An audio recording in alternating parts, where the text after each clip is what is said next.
Good Friday, everyone. Welcome to the Volquest.com mailbag podcast brought to you by our good friends at Bluewater Climate Control. Be sure and check them out at bluewaterclimatecontrol.com or at blueh2o_climate. Plenty to get to in this mailbag edition. I'm Brent Hubbs with Austin Price and Rob Lewis. And gentlemen, football's back. At least it's planned on being back. How does everybody's asking this question? What was your reaction, Austin, when – and I know we mentioned it on Wednesday night before, but what went through your head when you saw what the ACC did this week and got wind that the SEC was coming down the pike with their news as well?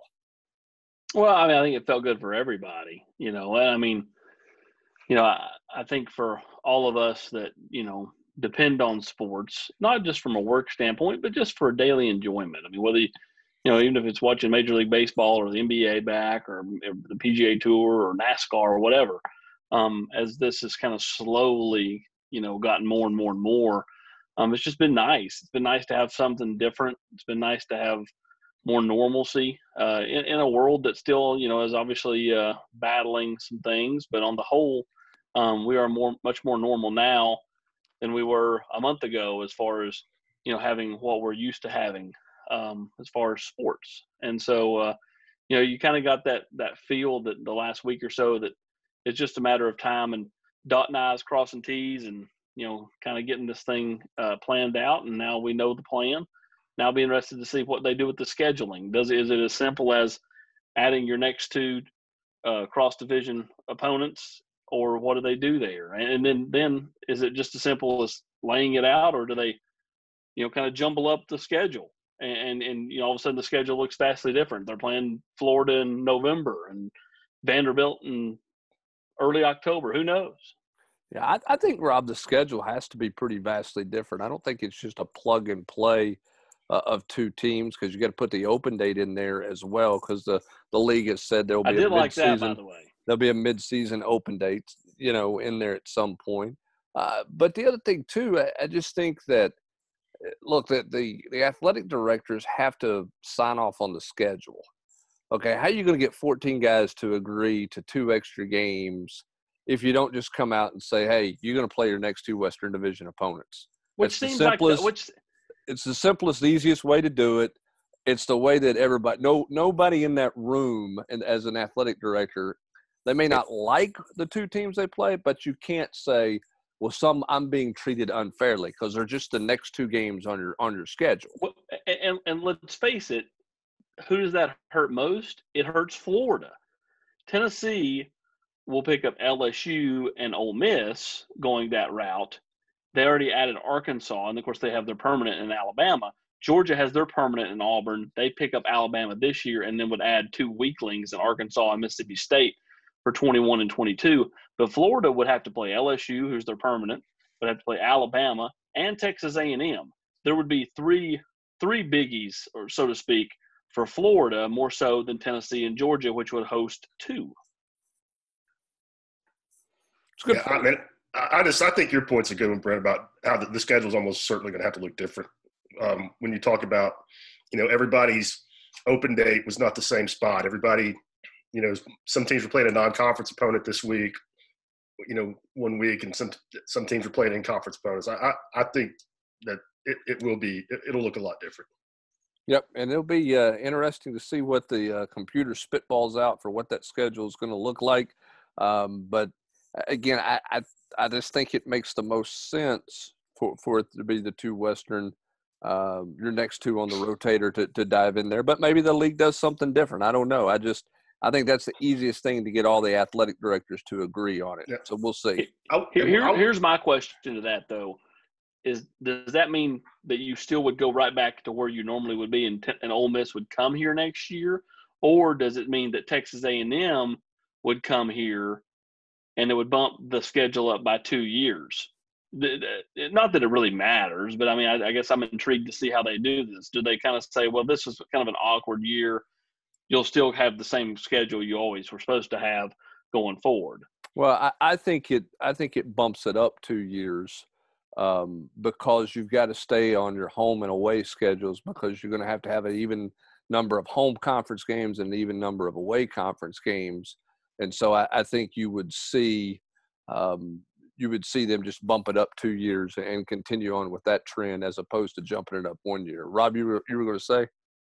I was going to say, assuming we have a college football playoff, how is that going to impact things? Say there's a 2-loss SEC team that, pretty clearly looks like one of the best teams in the country, and somebody in Big 12, runs the table, or the ACC, and that to me is going to be pretty fascinating. Well, and I think the other thing that's fascinating too is, this shows you how much the Power Five just doesn't deal with each other.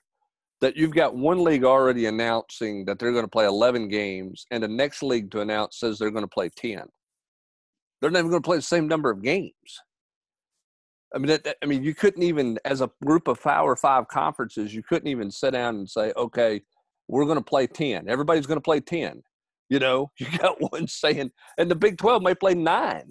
Who knows what they're going to end up with. I think it's pretty fascinating that it's literally it's like each individual conference is their own warlord, and they've got their own territory, and they're just going to do their own thing, and don't get on my lawn. You know what I mean?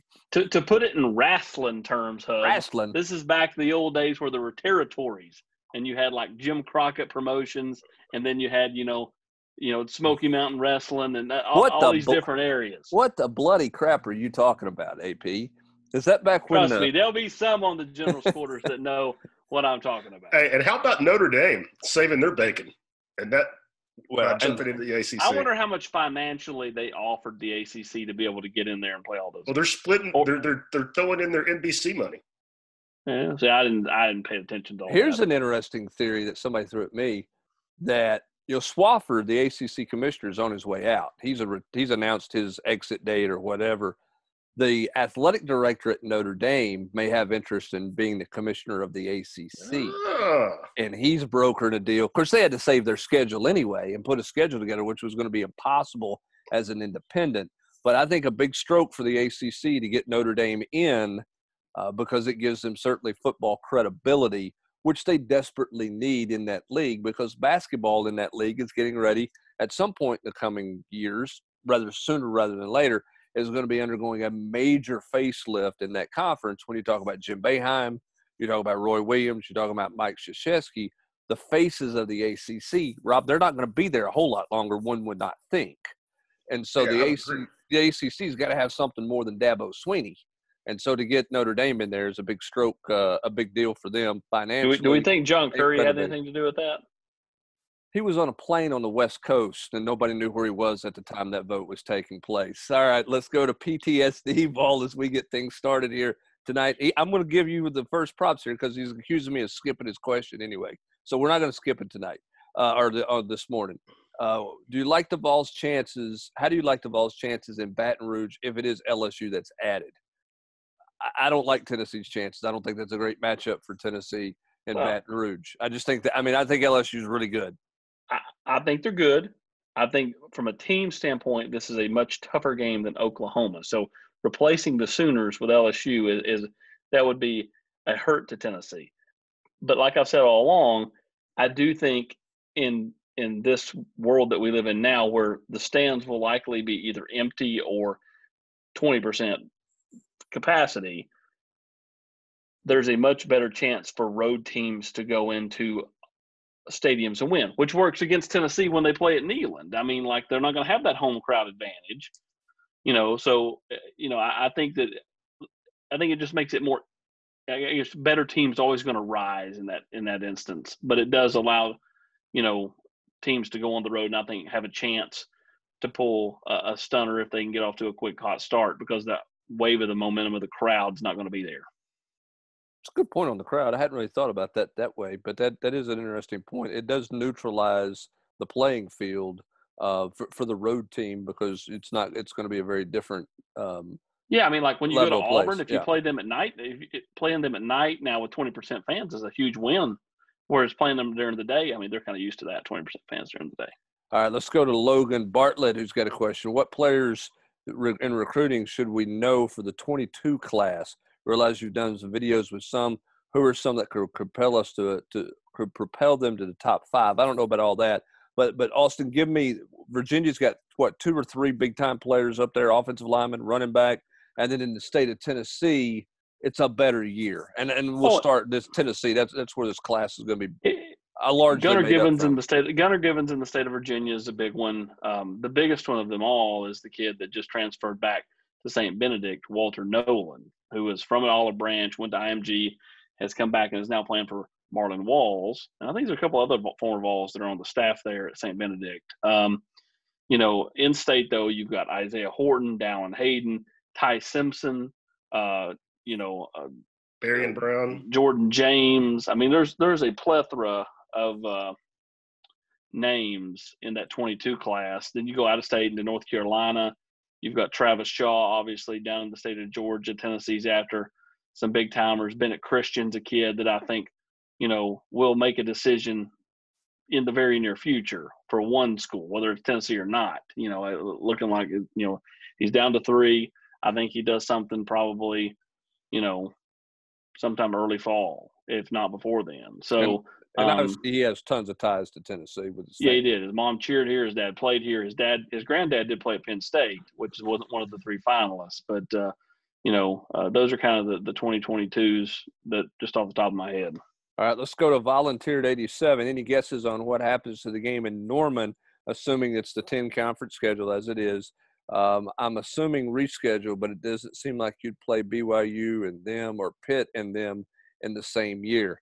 Rob, I think that you got a contract for a home and home there. I think Oklahoma still comes to Knoxville in 24. I think Tennessee goes to Oklahoma, but it may be after 26.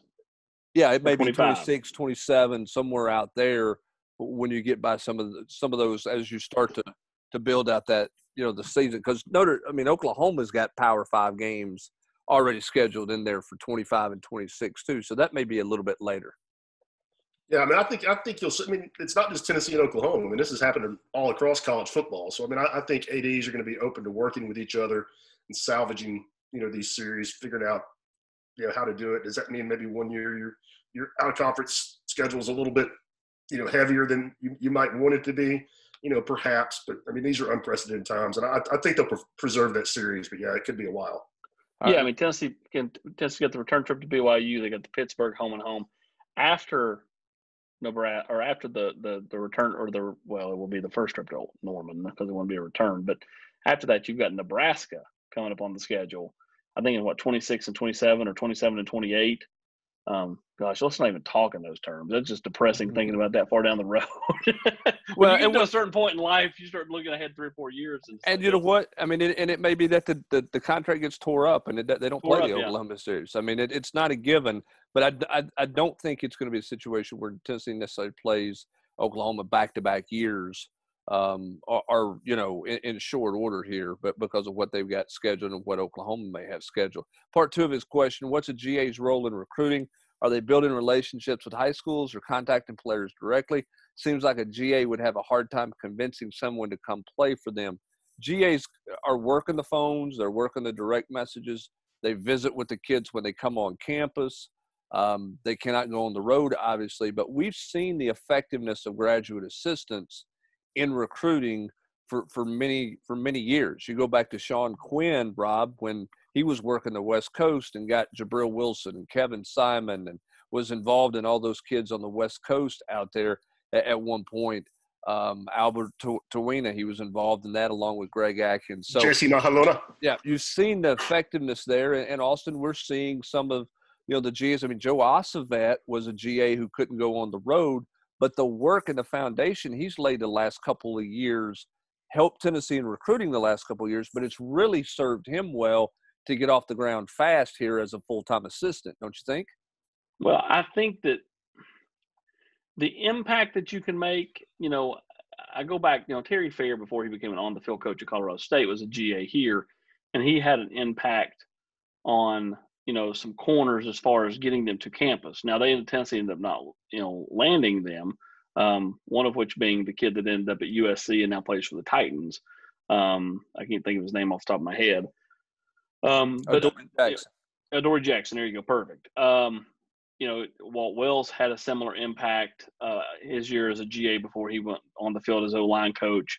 But you're right. I think for like Joe Acevet, it's learning the nuances of recruiting, because recruiting at the JUCO level and recruiting here are two different things. But the one thing that Joe had going for him is personality.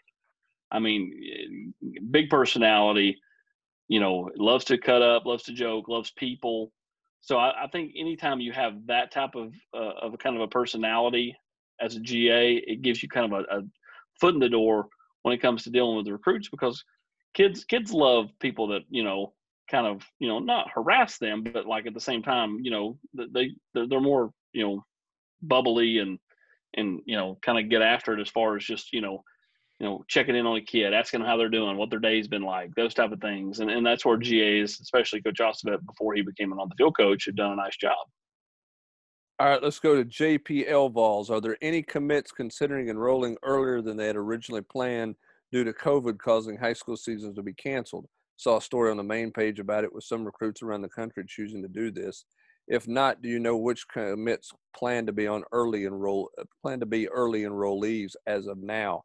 I think the early enrollee thing, we'll just have to wait and see. What does school look like this fall? I mean, how many online courses, if they're going to be online only, can guys take? There's some guys out there who have options to be, early enrollees, want to be early enrollees. The running back Austin from over in Durham, North Carolina, is planning on being an early. Yeah, Jalen Wright will be an early enrollee. And there's some other guys out there who have that possibility. I don't know of anybody that's just going to show up here nobody's going to show up here this month like and Tony be Grimes done did. like Tony Grimes has done. But we'll see. And I think the other thing too is with some of these kids whose seasons have been moved to the spring, how many of those kids are going to play their senior year of high school? That was going to be my question. How many kids is that going to affect? Like in Virginia, California, will they be willing, if they were going to be an early enrollee or had the ability, are they going to punt, their senior high school football season? And even if they're not an early enrollee, do they take a chance on getting hurt in the spring of their heading into college? Do they want to take that chance as well? So I think the spring thing is going to be really interesting at the high school level to see who elects to play, and if some guys don't elect to play, either if they're an early enrollee or they're not an early enrollee. All right, Volman 56, when's the first day of practice? And on that first day, will Jeremy Banks be suited up? I'm going to say yes on Jeremy Banks being there. Well, he's already back. So, I mean, he's suiting up now with the OTAs that they're doing. First day of practice, I'm not sure, they haven't announced that yet, but it's not going to be next week. They're not going to go into pads next week and have 2 months of a training camp. So I'm sure they'll change that to more like what the normal schedule would be. So which means you would go into a fall camp, I would think late August, latter part of August heading into September, right? Am I missing something there? That would be my guess. I mean, I just don't think you're going to have kids hitting for, 8 weeks before they play their first game. Right. It extended my golf season by a few weeks. Yeah. We'll see what course you can con your way on to play with that one that you got no business playing, but you get to play somehow. All right. Volcan wants to know from each of us, assuming a 10-game conference schedule, which we know as it is, what record fits the continued improvement narrative for Jeremy Pruitt and company? And what are your personal record predictions for a successful season? Yeah, 6-4 or better. 6-4, 7-3 would be great. I mean, you're playing four top 10 teams, most likely in Florida, Bama, Georgia, and LSU. So, and then I think Tennessee arguably would be favored in the other 6.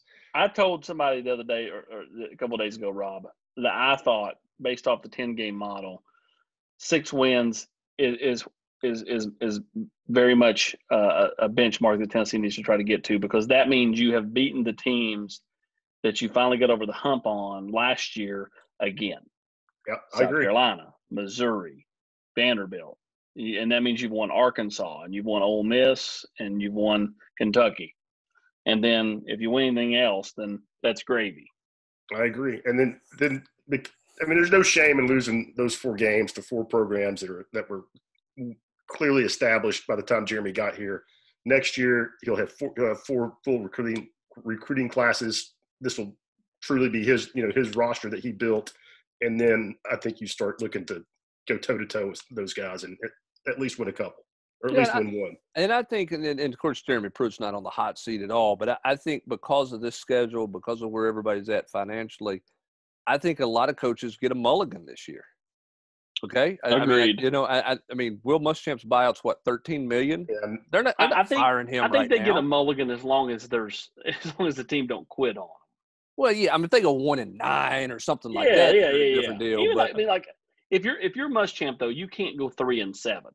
Not in my opinion. Would be a tough year to pay a $13 million buyout. You're flirting at 3-7. Well, but I agree. The narrative is very bad there, but financially, you're going to lose a ton of money, millions, with 25,000 fans in the stands as a max. I just think it's going to be hard to justify in the economic climate paying that $13 million buyout. I think. Well, I mean, personally, I think for Tennessee, the best thing that could happen is South Carolina goes like 3-7, and he keeps his job, because at that point you can sell to every recruit in this class. Look at that. And then you're sitting there thinking he's coming back as a lame duck coach again. Yep. For a second consecutive year. I'm with you. I think you're right for Tennessee. I didn't mean to interrupt you, but I just think it's hard for guys for ADs and presidents to sign off on paying that kind of buyout in the climate that everybody is in right now, where they're obviously not going to make their budget. I mean, nobody's making budget in their football budget this year, which we know carries a lot of weight in terms of helping other sports and everything else at your school. I mean, there's going to be some schools who are going to dip into their university side reserve to help out athletic departments because of where they're going to be. All right, let's get to Hard Hat Vol. Anything on any possible incoming transfers? I don't feel any transfers right now, Austin. I mean, I'm not saying Tennessee wouldn't take one, but with where things are right now, I just don't feel like there's a real transfer. I mean, who's transferring? I mean, yeah. Tennessee's not taking the tight end from USC based off of everybody I've talked to. Now, if the kid wanted to walk on, I mean, Tennessee would take anybody to walk on. I mean, there was a kid last year that Tennessee talked about him walking on. He came from Florida State and actually played high school ball with Jameer Johnson. Now, it never did materialize, the Upshur kid. But, Tennessee kicked the can and was trying to get him to walk on. And that was a kid, again, had played at Florida State and was high school teammates with Jameer Johnson going into last season.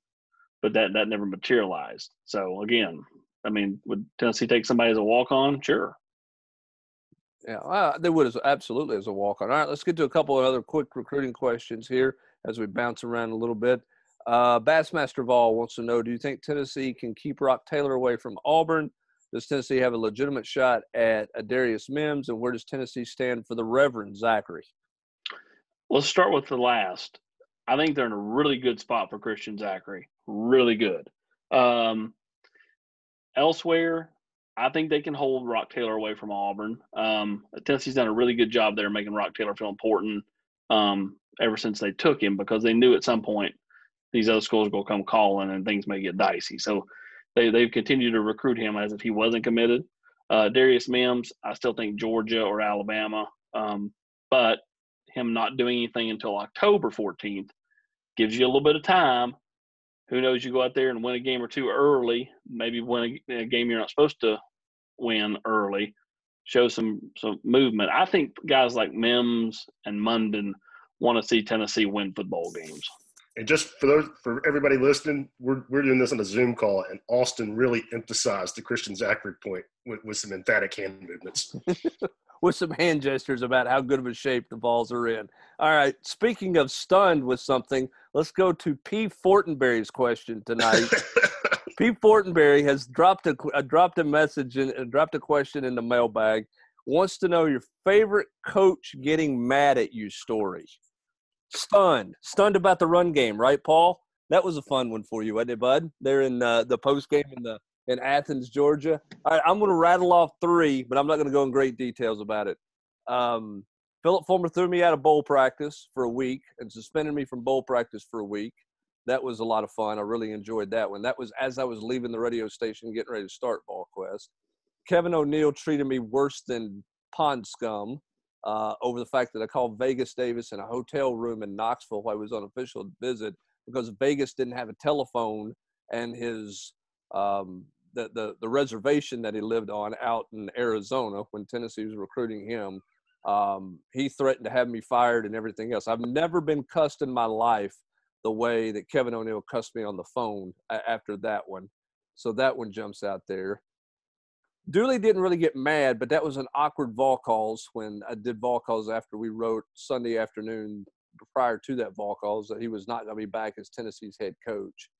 So that one was a little bit awkward that way when I dealt with that one. So those are three that jump out to me. The worst by far was the Kevin O'Neill moment, which is why he flipped me a bird when he drove out in Michael Hunt's Toyota Corolla the night he left Tennessee in the middle of the night to go to Northwestern. So you guys chime in. BP called me and chewed me pretty good once over reporting the Duke Cruz heart ailment before he was ready for that to get out. Rick, I mean, there was certainly different language used. Rick got pretty upset with me when I posted a bunch of stats from his annual scrimmage with Davidson. For some reason, he's maniacal about not having any details of that get out. But that was the tenor of that conversation was a little bit different than the one with Pearl. Oh, and Philip got really mad at me one time after, I guess this was probably either his last year or I think it was his last year. After Georgia had hammered him pretty good, I asked him, I can't remember how it was phrased, something about if he felt like, there had been significant slippage in the program compared to Georgia and Florida, and he didn't take that very well. Philip got mad at me, and Hubs will remember this. So when Chris Walker had just got to campus, Chris Walker I got word that he was at a party and the police had arrived. So at that point, I'm fresh out of college, so I'm just, 23, 24 years old. So I messaged Chris and just said, hey, be careful, if you need to get out of there, let me know, I'll come pick you up. Again, I'm fresh out of college. And it spooked Chris Walker so bad that a media guy knew he was at a party where the cops were. He called, I think it was Gerald Harrison, right, Hubs? And the next day, Hubs calls me and he goes, and so I laugh about that now. Let's see. Jeremy got mad. He got mad because I asked him if Chris Winkie was on his way after he had fired Robert Gillespie, because at that point, again, this tells you how far Coach Pruitt has come. At that point, Coach Pruitt had only ever talked to media guys about recruiting stuff. He had never talked to them about team things. So, he and I had talked a bunch the first month and a half on the job about recruiting stuff, but he had never talked team. And so when I asked him a team question, it just floored him. He got so mad about that. And then now, again, it's common nature. But again, it just shows you how far he's come along the way. There's probably been one or two other times where some assistant coaches gotten pissy about things, but nothing major. All right. So let's go to Cleveland. 2854, considering everything that's happened for the Vols, has to happen for the Vols to finish 7-5. What's the biggest must happen that you can see for that to come to fruition? Tennessee's got to have great quarterback play if they're going to win 7 games.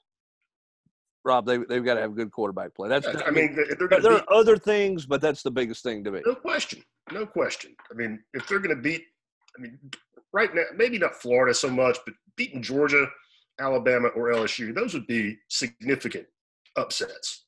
Those would be kind of program building wins for a third-year head coach. So, and you're not beating any of those 4 teams without Jarrett Guarantano playing out of his mind. All right, Chattown Vol wants to know, what position does Zion, I guess he's talking about Zion Williamson, play if he were to play football? Oh, he's a bigger Julius Peppers, I think.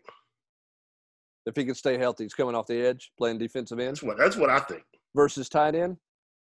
I think he'd wreak much more havoc as a defensive end. All right. I don't disagree with that one. Smoke You Man 15. What's T. Hodge doing to impress early? And is Tank McCullough locked in as a starting spot? Rob, I like Tank McCullough as a starting safety. I think he did enough last year to be one of Tennessee's 2 safeties. I just like the way he plays. So I'm a Tank McCullough guy. As for T. Hodge, I think it's just his attentiveness.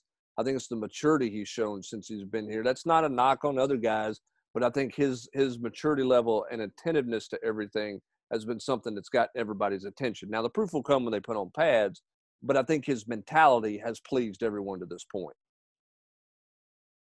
And probably a reflection of the program he came from. Yep, probably is. Year-round attention to detail is situation. Is a big deal. All right, Navy guy 44. If Cade doesn't get his waiver, what does the game one offensive line look like? Who is the sixth man? Good question there.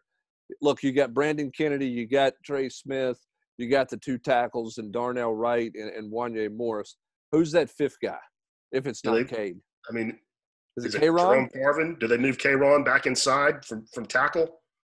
I mean, and I say that the sixth man is whoever doesn't get that starting job between Carvin and Calvert. Yeah, I would agree with that. I think that makes the most logic at that point.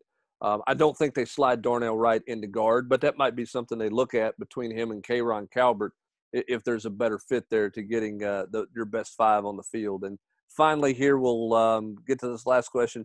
Which SEC coach or coaches were throwing things when they realized it was an SEC-only schedule and they had no easy games on their schedule? Which coach shook their head? I'd say Will Muschamp is less than pleased.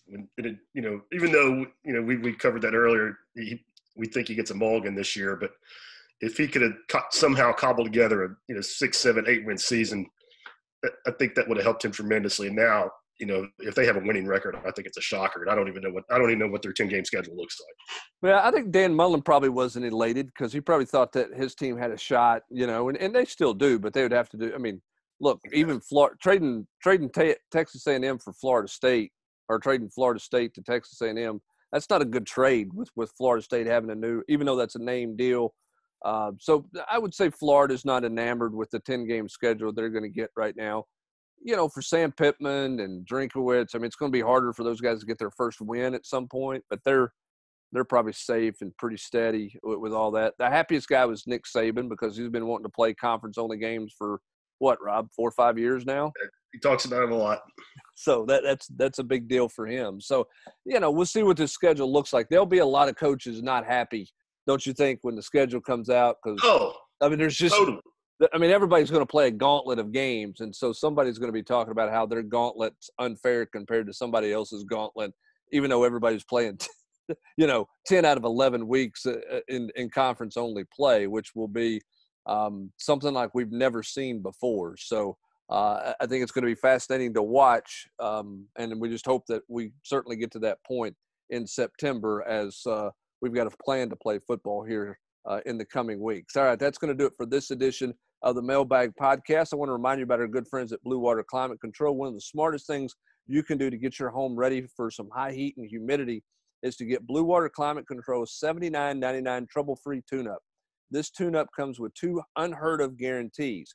First, they know that if you don't have a thorough, detailed tune-up on your air conditioning, you're going to waste a lot of money on your energy bills. So if they tune up your home system and you don't save at least $100 off this summer's utility bills, they're going to refund you your $79.99 for the tune-up.